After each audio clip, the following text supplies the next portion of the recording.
So what part of York is this that we in right now? West End. West End. Listen, I was almost, I feel like I was raised here. This is like my second home. But this is your home, huh? Yeah, born and raised here. This is the West End side of town, but I grew up on what you call South Side of York. But you know, York ain't nothing but 5.3 square miles, so it isn't like a major metropolitan city. It's very small, and all of us are connected, you know, one way or another. Right. You know, so but this is the West End side of town. A lot of violence, you know, kind of stems from this area, even though recently a lot of the violence has been happening all over town. I mean, last week on the north end side of town, what they call Parkway, it was like the Wild Wild West, you know, 26 shots. Someone got shot like 5-10 times. 26 shots. 26 shots, and these are children doing this, you know. So, but this is the West End side of town here, you know, a couple businesses, you know, up and down the street here, you know, a corner store. A mosque used to be around the corner there on Belvedere, but they just moved down the street on the other end, you know, where Muslims pray. It's a little restaurant across the street there. So this is Market Street, which is the main, you know, main street, you know, here in York, PA. Yeah, everybody know Market Street. It's a whole, it's a whole strip. It's going the whole way through the city, right? Yeah, take you right to Lancaster. Take you right to Lancaster if you keep riding it out through Wrightsville, Helm, all that. So what are some things you would change about the city? Main three things, especially with me running for mayor, is reducing violence, education, and activities for the youth. That's a main concern. If you ask any city resident what their concern is, it's the lack of activity for the youth. Back in the day when I was coming up, it was plenty things to do. On all 4 points of town, you had Princess Street Center for West End, where we're at here. You got St. Matt's, which is down the street there. They're still going. You have places out East End, South Side, the CA, that's still going. But that would be one of the main things I would try to do, is to create youth centers, right, you know, for the youth. And they were promised that under the current administration, but it's never happened. And I think that's what's leading into a lot of the violence and hopelessness with the youth, because they just don't have nothing to do. So definitely activities for the youth. And with those activities, it will create jobs. You know, I agree. You know, create jobs, entrepreneurship. That's another thing I would want, and to try to increase education. You know, for the youth. A lot of people don't know York City ranks in the bottom 1% in education in the state, meaning they're ranked 497 out of 500 school districts in the state of Pennsylvania. 497. So that means schools in Philly, Pittsburgh, and Harrisburg are doing better than York City School District. 497 out of 500 school districts in the state. So a mayor can't get directly involved with education, but we can promote education, you know, with youth centers, having activities for them, tutoring, things like that, to promote education and to enhance their learning. For sure, for sure. What about the violence? You think with the education and with the after school programs, it would decrease the violence? I think it would, because it's all connected. Whenever there's not you know, opportunities, you know, for the youth, and poverty, all that, you know, is connected. So that's why I said with the activities, that's going to give them something to do. When we were coming up, when I was coming up, we had something to do for what I call a 3-tier age group. We had the youth centers for the youth 7, 8, 9, 10 years old. We had places to go like Directions, Zakey's. Remember Zakey's, the Firehouse? We had different places to go for that age group 13 to 18. And then for those 21 and above, we had the Elks, the Legion. So what did that mean? everyone was covered with certain activities. When all that went down, the crime increased, but they blamed it on what they call the out-of-town guys. Yeah. So guys from Philly and New York who were flunky drug dealers there was coming here and just taking over and causing crime. They was right? flunky drug dealers here too, right? Yeah, but that's where people was connecting all the shootings from. But who's doing it now? Because of all those places breaking down, the nowhere to go, no ecosystems or teen centers to go, now you can't blame it on the out-of-town guys. It's people right here doing this, and we're all connected one way or another. They don't even realize that they're destroying, families, and we're all connected. Yeah. That when we had that 3-tier activity, it was nowhere near, that violence. So we can't blame it on the out-of-town guys no more. It's people right here. But if we have these different programs on 4 points of town, bring us all together and be like, look, we all connected. I truly believe that would reduce, and that would at least reduce reconstructing what we already have. It's rebuilding the system. Yeah, it's not doing anything genius on my part. What's this that we have right here? This is the New Freedom Exchange Learning Center that a good brother of mine named Mayoral Muhammad, he's from Philly.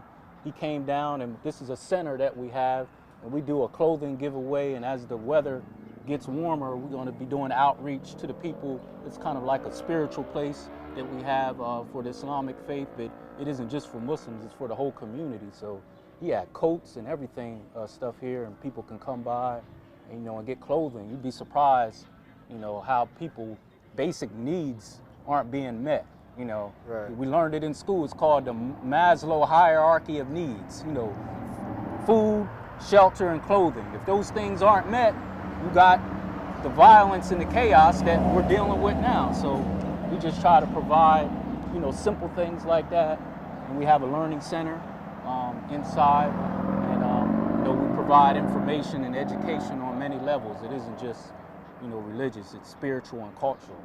And it's called New Freedom Exchange Learning Center. Cool. Let's go inside. Let's check it out. No doubt. All right. After you, sir. Yep. So we're coming into the New Freedom Exchange Learning Center here, 629 West Market Street. Like I said, my good brother Mayoral Muhammad, he helped open this center for us for learning, education, and culture. And over here is some of the history from the Nation of Islam that a lot of people don't know about. A lot of people know about Minister Farrakhan. Actually, today was his 88th birthday. But this is the history that a lot of people don't know. Of course, Elijah Muhammad is like the, so to speak, the founder of the nation, but what a lot of people don't know is about his son, which is right here. His name is Imam W.D. Muhammad. He's the 7th son of Elijah Muhammad, and when Elijah Muhammad passed away in 75, Imam W.D. Muhammad, with the direction of his father, took over the Nation of Islam. And that's the history that a lot of people don't know and understand. And Minister Farrakhan, who was Louis X at that time, he followed Imam W.D. Muhammad for at least 6 or 7 years.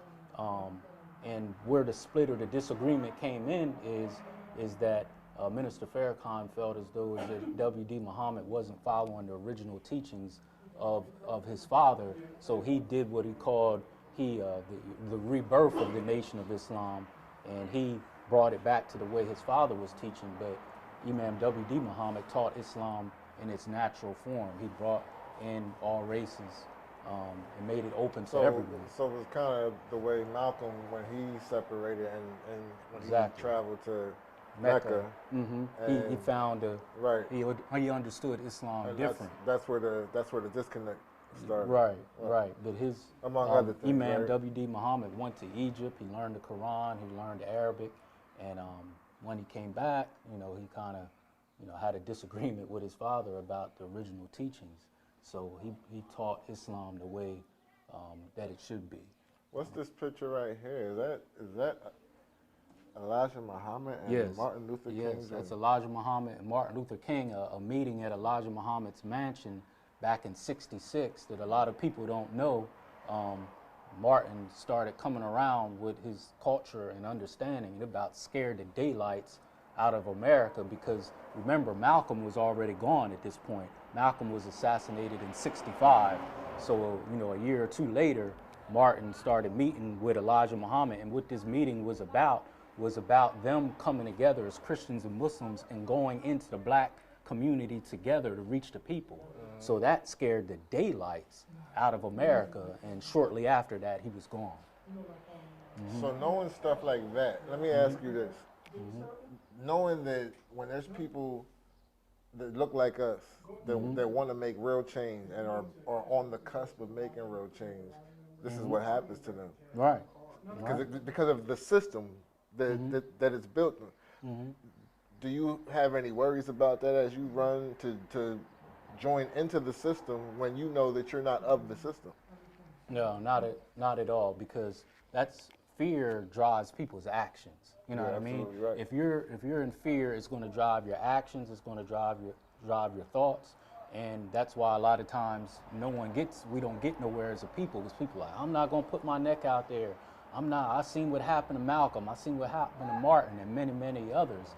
But someone has to do it. You know what I mean? It's like the furthest thing from my mind. I just follow the lead from the Most High, and it's going to be what it's going to be, because our life is just like a movie anyway. A movie is already scripted. We're just playing a part. Right. You know what I mean? So it's going to be what it's going to be. But if we let fear drive our actions, we'll never get anywhere as a people. So I'm not talking no tough guy talk. It's just what it is. I'm not fearful of that. I mean, if God's with you, who can be against you, right? Right. And also, before we move on, there's a Muhammad Ali, what a lot of people don't know. People know Muhammad Ali Muhammad Ali was a Muslim, but they didn't know that he was following Elijah Muhammad's son, W.D. Muhammad, who we just got done talking about. When the nation split, that's who he followed. He didn't follow Minister Farrakhan, even though they were friends, but he followed the direction of Imam W.D. Muhammad. I think he might have felt the way after how they did, how things happened with Malcolm, not even just the assassination, how they shunned him, and that was his man. Like, do you think he felt the way, and that's why he was definitely torn, because you know he had respect, you know, for both of them, but you know him knowing the true tenets and teaching of Islam, he had to go with what he knew was right. But he was definitely torn. A lot of people was torn. My dad was in the nation, and he left it all together because he didn't know which way to go. Yeah, I think a lot of people was torn after that. Very tumultuous time. Tell me about these pictures over here. Yeah, over here is Sister Clara. Sister Clara Muhammad, that's the wife of Elijah Muhammad. And she took over the nation when Elijah Muhammad was in prison. And it's a lot of schools named after her. And she's the mother of the nation, so to speak, and she took over the nation with the leadership when Elijah Muhammad was in prison for several years. So they had a woman at the helm, and a lot of people don't know that. A lot of people don't know that. You know, people look at it like, well, you're a Muslim woman, you can't speak, and you don't have no rights. But you know, she led the way. You know what I mean? Wow. She led the way for the women and the men. You know, and it's still schools named after her. Wow. A lot of history in this building. Yes. Yes, there's some more pictures here. You know, there's Malcolm. I believe he's in Harlem there with the brothers there. Knowing what you know, like I was on your show before, and I watched your show, and so I know that you know the real education. So what do you think about our education system, our public education system? Do you think it can be helped as is? Elijah Muhammad, which is one of our teachers, he taught us a great lesson. He said, if someone don't treat you right, they're not going to teach you right. You hear me? If someone don't treat you right, they're not going to teach you right. So that's why we had schools of our own, Muhammad University of Islam, University of Islam. And until we have our own schools and we teach ourselves, it isn't racism.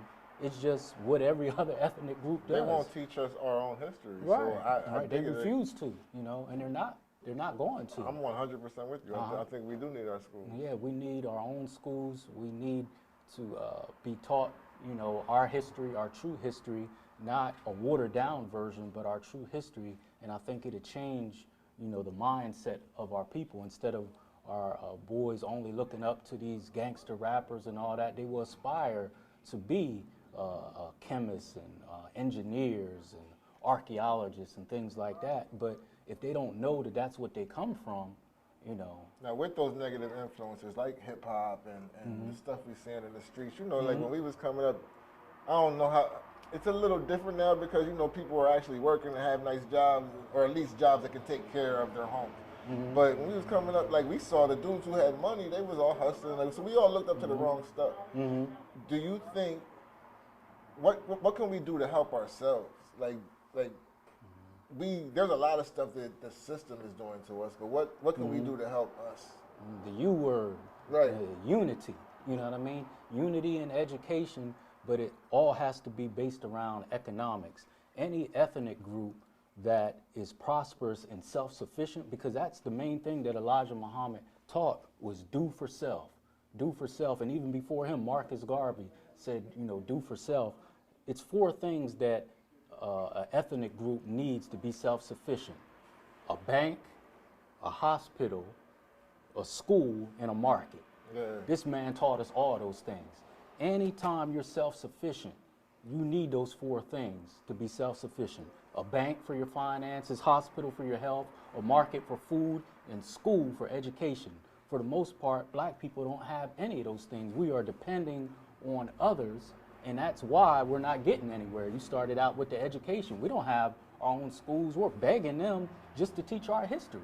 We don't have no hospital, you know, to take care of ourselves. Sometimes we go there and don't even get treated right. And that's the thing. We go to their hospitals, we get their mistreated banks. sometimes. We go to their banks, we're not getting approved for loans. Loans, car loans. We go to mortgages. their schools and they're not teaching us their history. So how can we depend on their system for anything? And that's not being racist, that's just being factual. Right, and that's what other ethnic groups do. When I go to Harlem, like we just showed a picture of Malcolm there in Harlem. When I used to go to Harlem to visit, I would go outside of Harlem. I think it was called Fort Hood or something like that, but it was an Asian town. And the reason I would go there was because I didn't have to pay for parking in hotels, and I could come to Harlem in 15, 20 minutes. They had banks with their own Chinese right in there, markets, restaurants. The only thing I didn't see was a hospital, but if I would have drove around enough, they probably had that too. Right. And they were self-sufficient in that own little town. You got Greek town, Irish town, every other town but no Africa town. You know what I mean? So we have to start supporting each other to be self-sufficient. Until we do that, it's going to be the same thing. And we had it before. Again, just like we said before about the ecosystems in the teen centers that I would like to develop around town. All I'm doing is going back to the way it was. We had Black Wall Street in Tulsa, Oklahoma. We had places in Durham, North Carolina, where we were self-sufficient, but we thought the grass was green on the other side, and they start running highways and freeways through there where they bombed Tulsa, Oklahoma, which they called the Black Wall Street. They bombed it June the 1st. Matter of fact, the anniversary of that is coming up. That was June the 1st of 1901, I believe that happened, with the bombing of the Black Wall Street in Tulsa, Oklahoma. You know, you ever hear that was only one terrorist attack upon black people. And then they don't talk about it. You heard of the group, the Gap Band, right? Yeah, the Gap Band back in the 80s. You dropped the bomb on me. I heard about that. Yeah, that's where they got that from. And Gap Band. You might Band, have told me that. yeah, we talked about that. And the Gap Band, they got their name from the 3 most economically fluent streets in that 36-block radius: Greenwood, Alpine, and Pinehurst. Gap Band. That's where they got that from. Because the Gap Band, they're from Tulsa, Oklahoma. So that 36-block radius, which we call the Black Wall Street, that's where the Gap Band got their name. That's dope. Gap That's dope. Band, yeah. I'm going to ask you a tough question. And I'm just going to ask you because I'm sure the people want to know. So I'm a white man. I didn't grow up in the city. I moved to the city. I have a corporate job. Why am I going to vote for Shareef, who is obviously pro-black, which is scary to me. So why am I going to vote for you? Right. Well, I'm not, like I said before, a lot of times we get words and terms mixed up and take them totally out of context. I can't be a racist. A true racist is someone or organization that oppresses another race economically, politically, socially, and culturally. That is the definition of a true racist. So if you're concerned about your business, I couldn't be a racist if I wanted to. Right. There's no black person or no black organization that has the power, even if it was in their mind, to economically, politically, or socially or culturally oppress another race. That is the true definition of a racist. It's a difference between a racist and someone prejudiced. Number one, that's not in my heart to oppress anyone, and even if I wanted to, I don't have the power to do it. So whatever you want to do to be prosperous, go on and do you, because it's not in my heart, nor do I have the capability to oppress anyone. So whether you white, black, or whatever your lifestyle is, I'm for York City. I'm for York City. Of course I speak, I'm not going to change that. Of course I speak of my own, but in that position, I'm not going to oppress or hinder anyone from being successful, because if anyone isn't free, then no one is free. So no fear this way, and even if I wanted to, I couldn't do it. You're because we don't have that kind of power. We get it twisted. I think what you said was a great answer, but I'm going to be devil's advocate. What if I'm saying, okay, but what are you going to do that's going to help me? How do I know you're going to take care of us and not just y'all? Right. Because that's what they're going to, they say stuff like that. Oh, because, you know, Obama was a Muslim and he was this and that. They said everything to say that he's not for us. And that's what they're probably going to do to you. So that's why I asked that. Right. Like I said, it still goes back to the same thing. Downtown, because that's probably where, you know, a lot of, you know, businesses are. I want downtown to flourish. I just want it to be across the board, you know, for everyone. So again, whatever opportunities are out there, whether you're white, black, or Latino, I'm for it.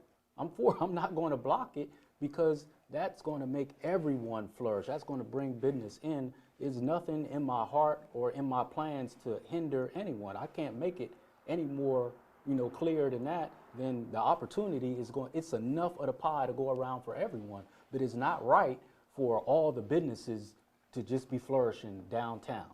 Right. It's not right for all the opportunities just to be for a certain amount of people. So whatever opportunities that's there, no matter who you are, I'm not going to obstruct anyone's you know, success, no matter who they are. I can't make it any more, you know, plain than that. What does York City mean to you? It means everything to me, because I was born and raised here. I moved away for a while, you know, went to North Carolina, you know, got, you know, more education, but this is where I was born and raised, and I believe God brought me back here, you know, for a purpose. I didn't know it was going to be this. I came back here in 2018, but I believe everything is preordained, and I would have never thought about running for mayor. It's just something that came up just a mere 2 months ago. You know, a group called Black Votes Matter reached out to me and said, would you consider running, you know, for office? And anyone that knows me knows I've never been political, you know what I mean? And they reached out to me, and I said, run for office, because they knew that city council and school board and mayor was coming up. And my dad always taught me one thing. He said, whatever you do, son, go for the kill. He said, go for the kill. He said, I ain't encouraging you to participate in crime, but he said, if you rob a bank, he said, take the whole darn thing. He said, take the whole darn thing. So when they reached out to me and said, would you consider running for office? I thought about it. I was up all night. I, you know, reached out to some elders. I said, well, if I'm going to do it, I might as well go for the kill. Nothing against city council or school board. Those are great positions that need to be filled. I said, I'm going to just go for the kill. I'm going to just run for mayor. I heard that. Yeah, go for the kill. Take it all. Yeah. You know what I mean? So, that's what's up. But yeah, that's what York City, you know, means to me. It needs a change, because it's been the same thing over and over and over again. And I think I can bring the people together despite the stereotypes that, you know, that you brought up, which it's a valid concern. It's not a true concern, but I understand what it looks like, from the outside, me being Muslim and my beads and my talks and all that. That's how like they already have a perception Right. of whether it's you're Muslim, whether it's dreads, whether it's whatever it is. They're gonna find something. Yeah, whatever. And that's why I'm only saying that because of being a public figure. I know they pick you apart. Oh yeah. So I know that I'm just throwing you softballs like this is coming. Oh yeah. I know it's coming. What truth or what facts do they have to show that I've ever obstructed anyone's progress? What have I ever done to display hate? What have I ever done or said other than speak the truth? You know what I mean? If black people was oppressing white people, I would be giving them the business too. But that's not the case. We are at the bottom, so of course a lot of my efforts and my talks have been to bring the bottom rail to the top, and like Malcolm said, make it even Steven. And then that's and switched around as he hates white people or he hates this and that. No, I'm just making it even Steven. So wherever you've been, whatever you've been doing, just continue. Just don't put your foot, I hate to say it this way, on the neck of someone else. But whatever you've been doing, long as it's not obstructing the progress of someone else, I'm cool, do your thing. Right. So I'm not, and again, if no one don't get nothing else out of this conversation, I couldn't obstruct your progress if I wanted to, because that's the true definition of racism. When one individual, well, it's not an individual thing, when an organization oppresses another race economically, politically, socially, and culturally. What black organization or individual knows has that kind of, so what are you afraid of me for? Right, you're right about that. What's there to be afraid about? Listen, I'm not a York City resident, brother, but you would have my vote for sure.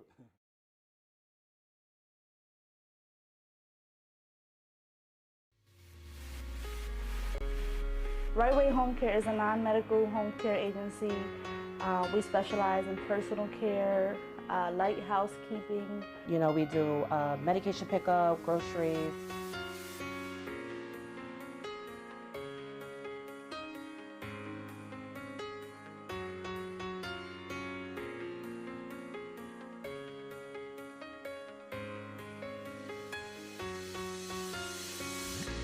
I have a mother-in-law that's disabled, and that motivated me to to go in her house to see what was going on, and different caregivers coming in and out, and just motivated me to use my degree to start a business such as what she receives.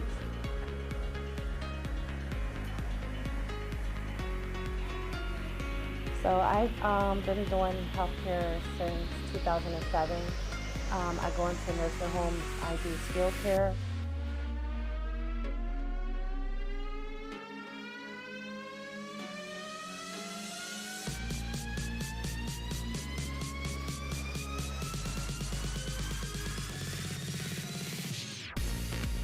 My sister is in the healthcare field as a nurse, so we kind of balance each other out with the business part and the social work part. And then she does like the care and the training, the caregivers and everything like that. She has something that I don't have, and I have something that she don't have, so we balance each other out.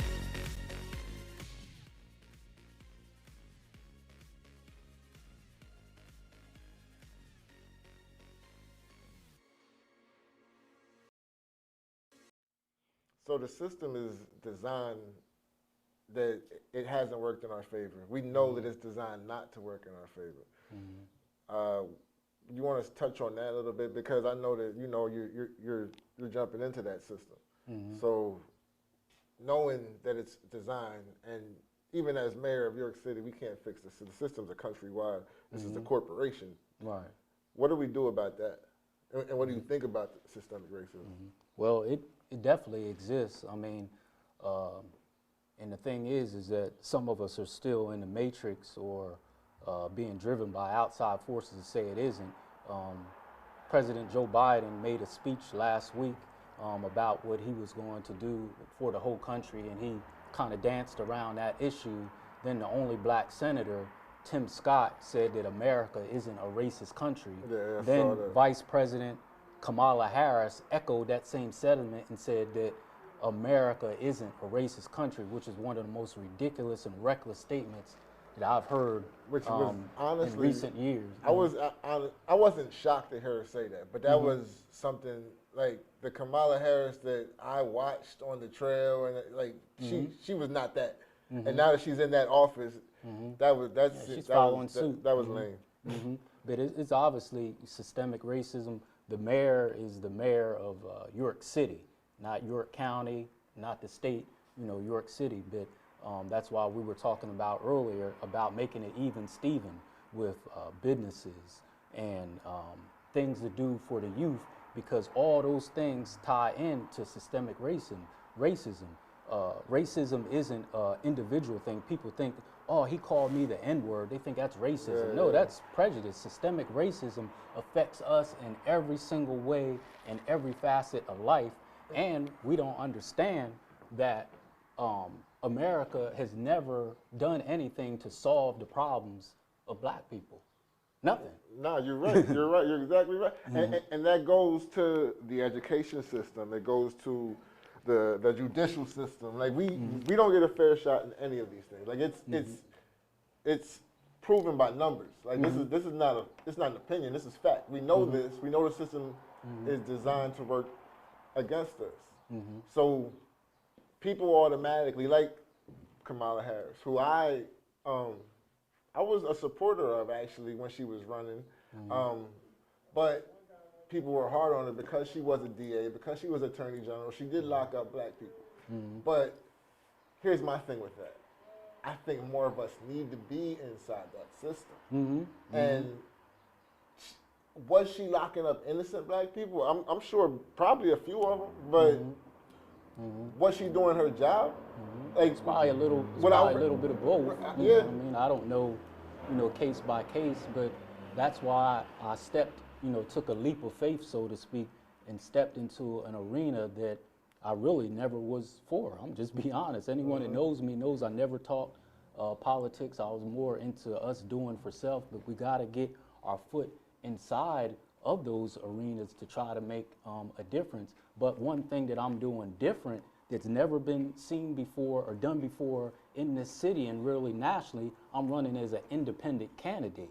It's never been really an independent candidate that has ran for mayor here in New York. It's hardly been done nationally. If you look in the national elections, you hardly ever see anyone run as independent, either Democrat or Republican. And if you're talking people of color are trained to vote Democrat. Well, all the money is behind Republicans or Democrats. So you pick one of those parties because those are the two machines. Like on the national level, independent money runs out quick. It's a long shot. Yeah, so you have It's a long shot, local or national. That's why you got even people like Bernie Sanders, who's been an independent like for 50 years or so. Like, but he has to run as a Democrat because that's where the money's at. He knows he can't fund that. He can't fund that campaign on that level by himself. It's definitely a long shot, but like they say, with God, all things are possible. And I don't want no one having a chokehold on what I say or the platform I develop. So that's what I'm doing, and it's very doable, at least in my case, because it's just me and the current mayor. Right. The vote isn't being split with two other Democrats. It's just me and him. So he's going to win the primary, which is next week, unopposed. He's going to win that because there's no one else running against him. But as long as I get my petitions in, which I believe I will, and it gets approved, then it'll just be me and him in the general election, and it'll be up to the people. So it's very doable, and it's a reason.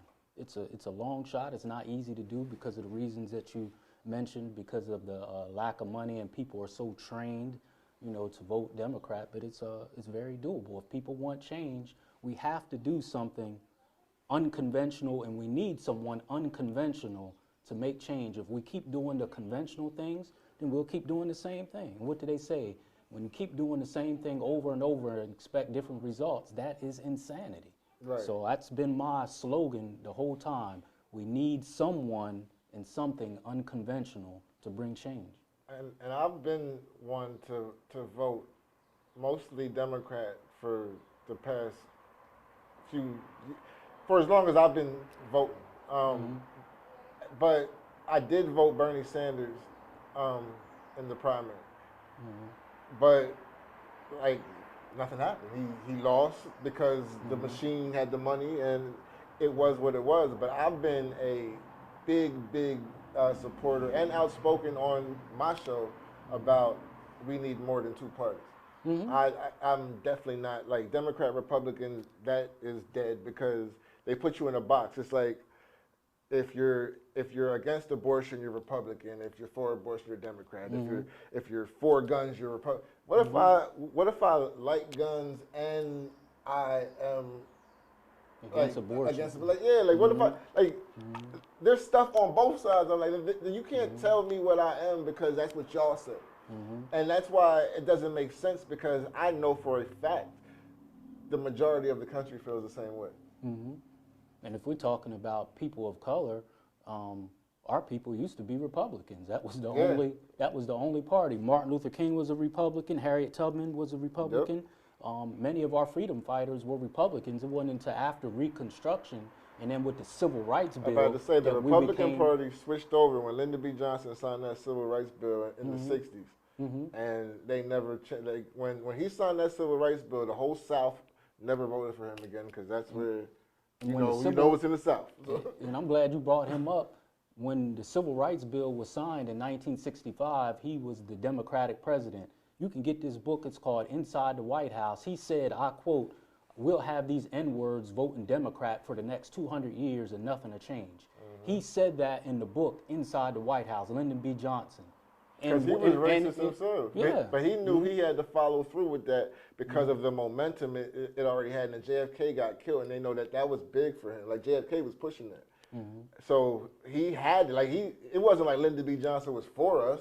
He was a known racist. But he signed that bill because he was JFK's vice president, and he had to keep that bill moving because there was so much momentum behind it. Like, he's not no saint. No more than Abraham Lincoln was. Abraham Lincoln did that for business reasons. None of them.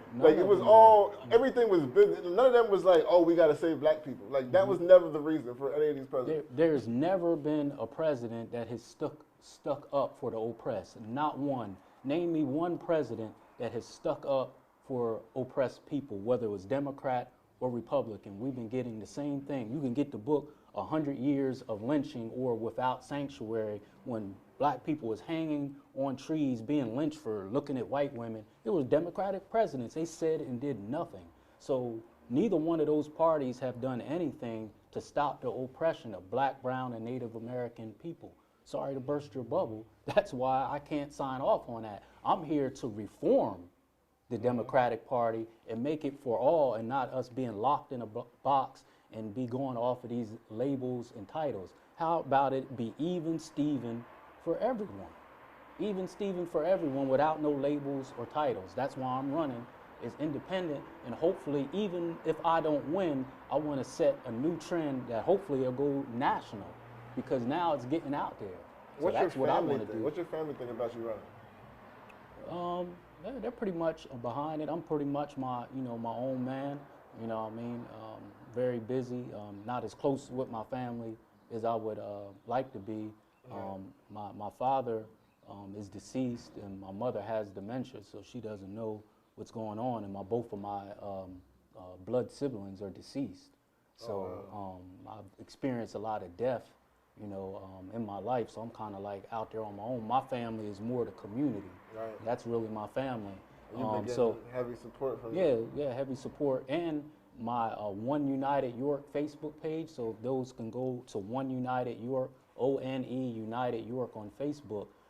More and more white and Latino people are joining on, offering, support. That's what people don't see.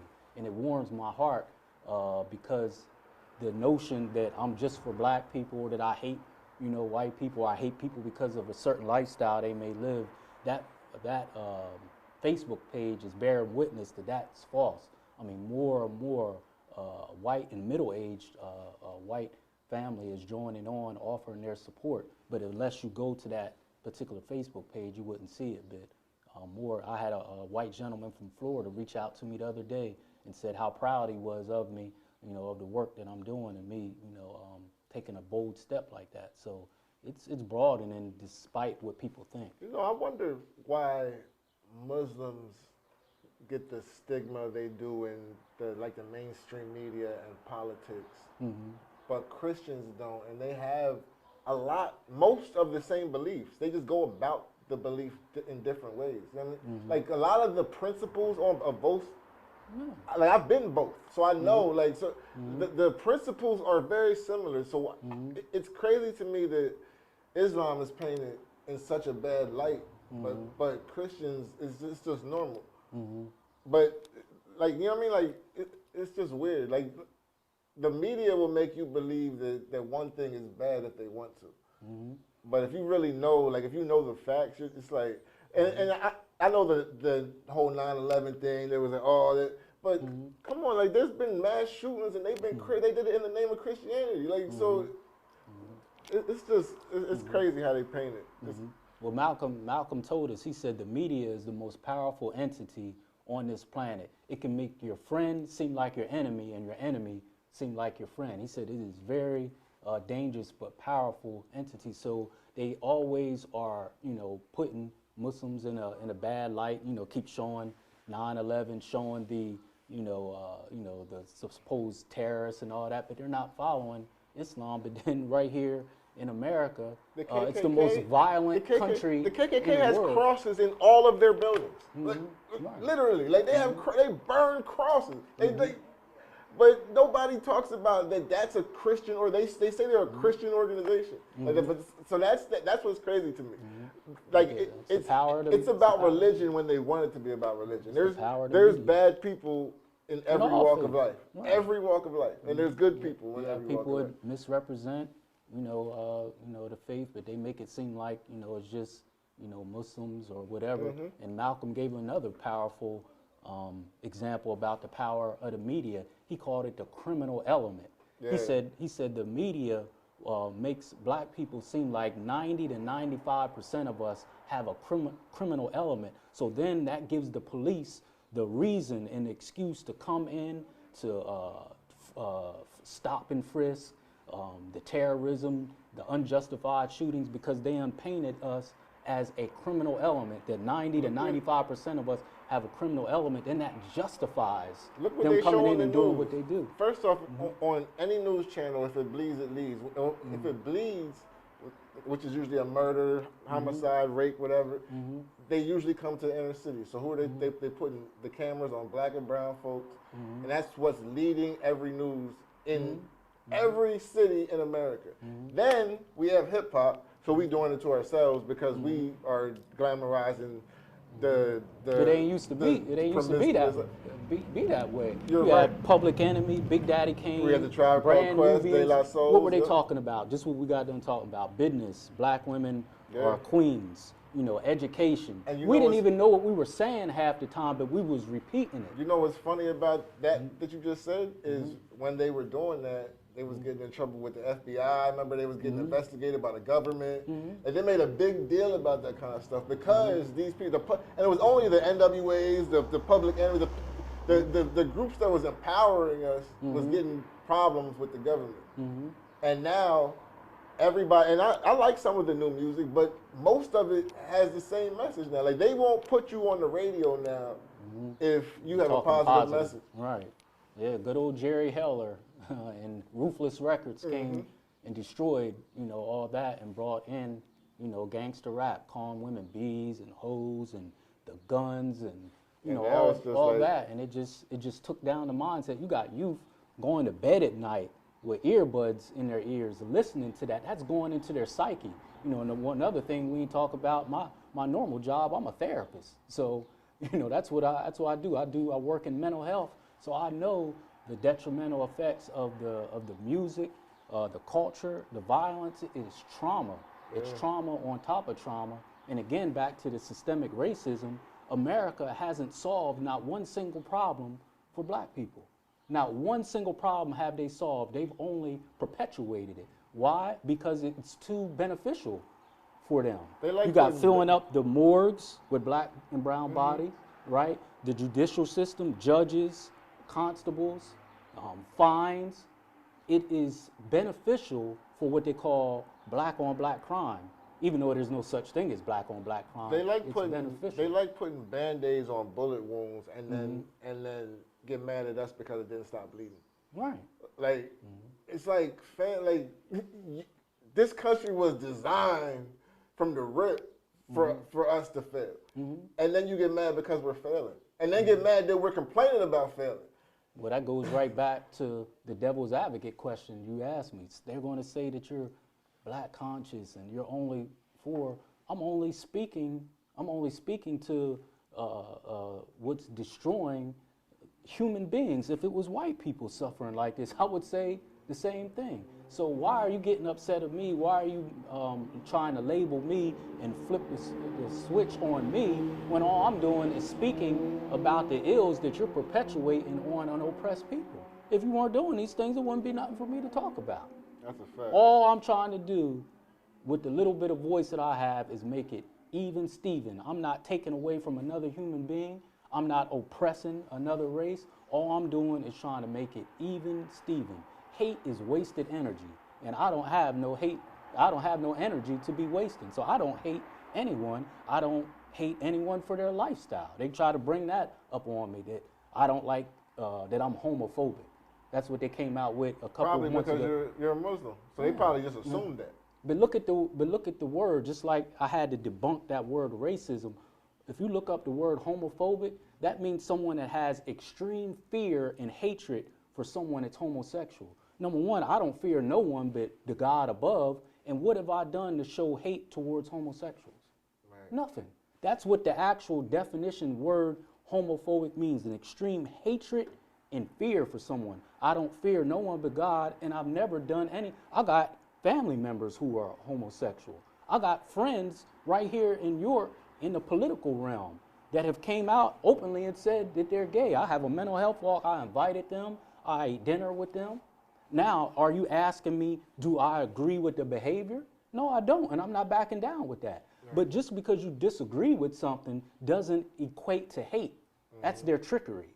Just because you disagree with something doesn't equate to hate. I don't like cigarettes, but I don't mean I hate someone that smokes cigarettes. And and nowadays you can't even disagree with somebody without somebody getting offended.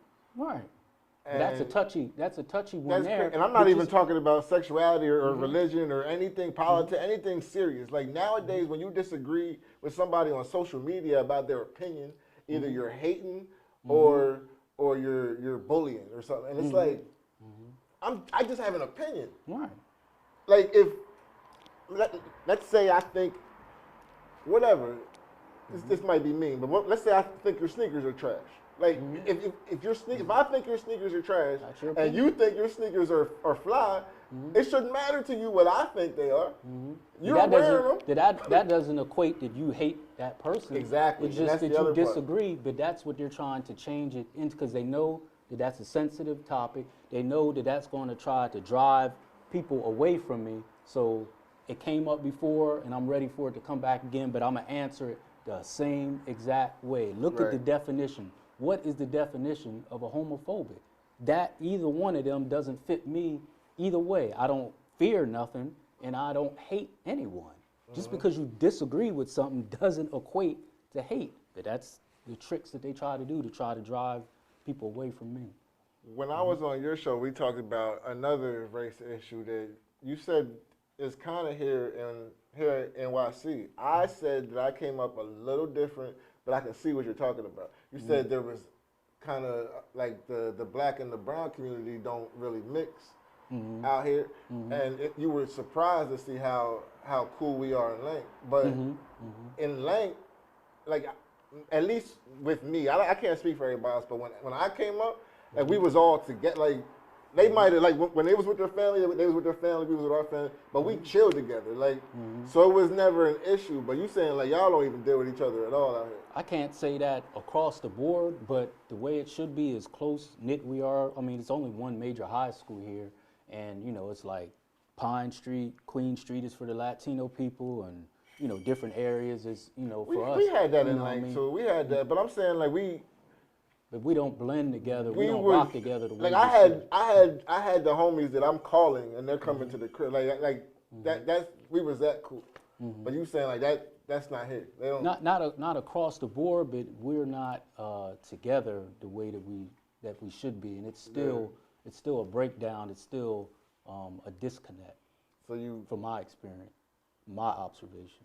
So are you getting any Latino support for your campus? Yeah. I'm a work on getting my flyers and translate it into Spanish. I'm gonna directly go to those areas where people have told me, people in the black community have told me, no one addresses these people.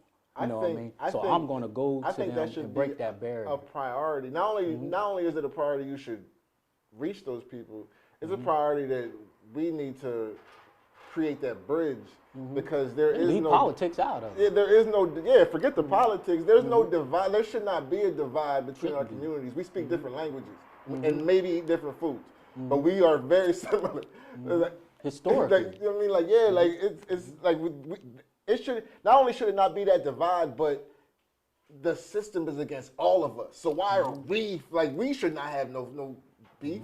But again, it's again when we talked about education and us not being taught right historically. The only difference between us is a boat stop. Exactly. The motherland. Exactly. We all come from the motherland.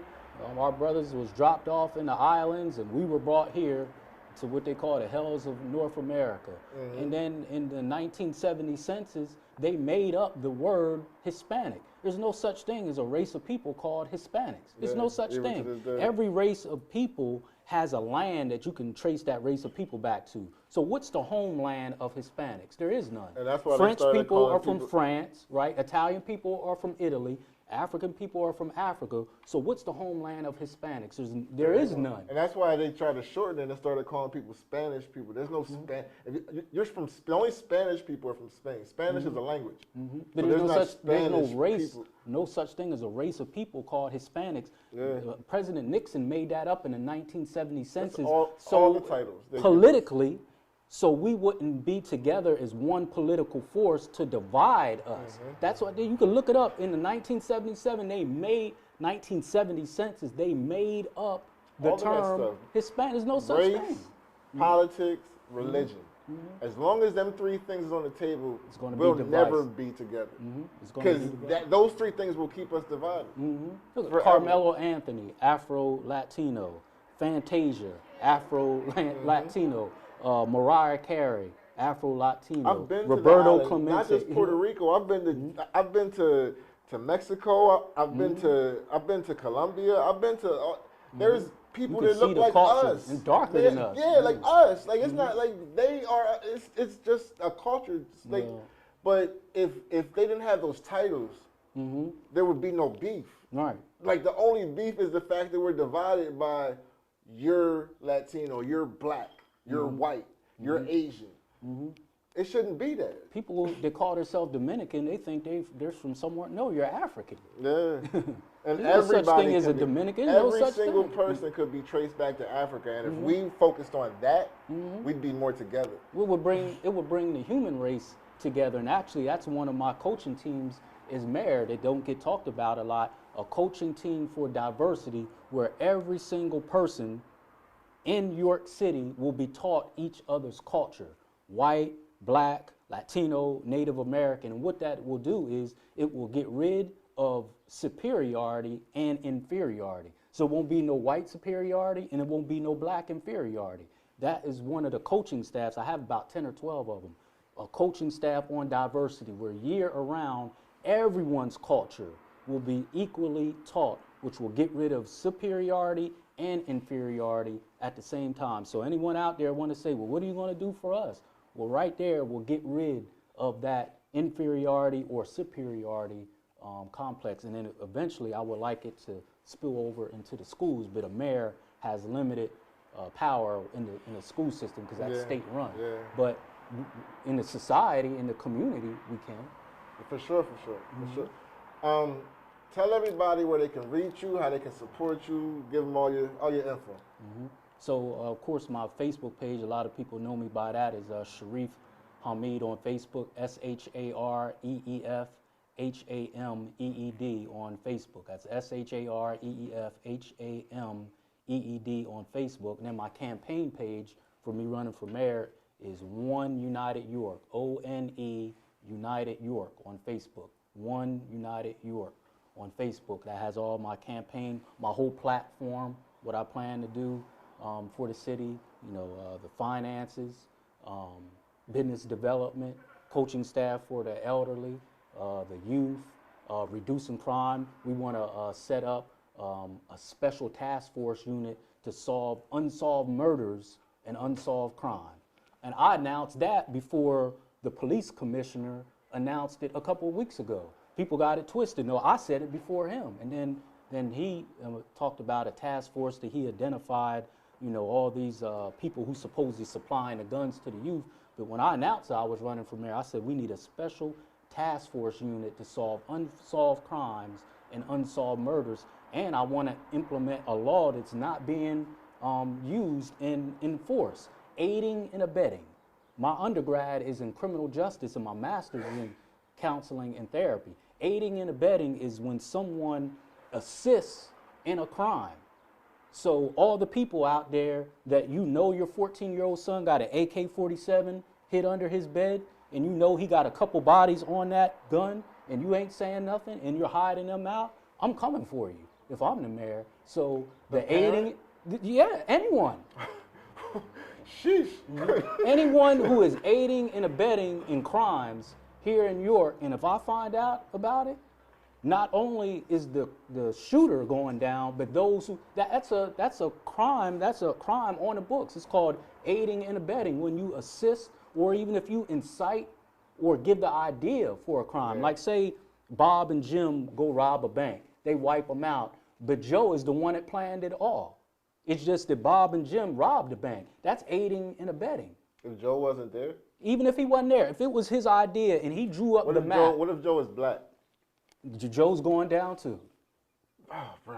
Yeah, yeah. We gotta clean this. We gotta clean this up, right? Because you got all these murders. You got all these murders out here, right? You're right. And it is totally destroying the fabric of this city. Totally destroying the fabric of this. It ain't used to be this way.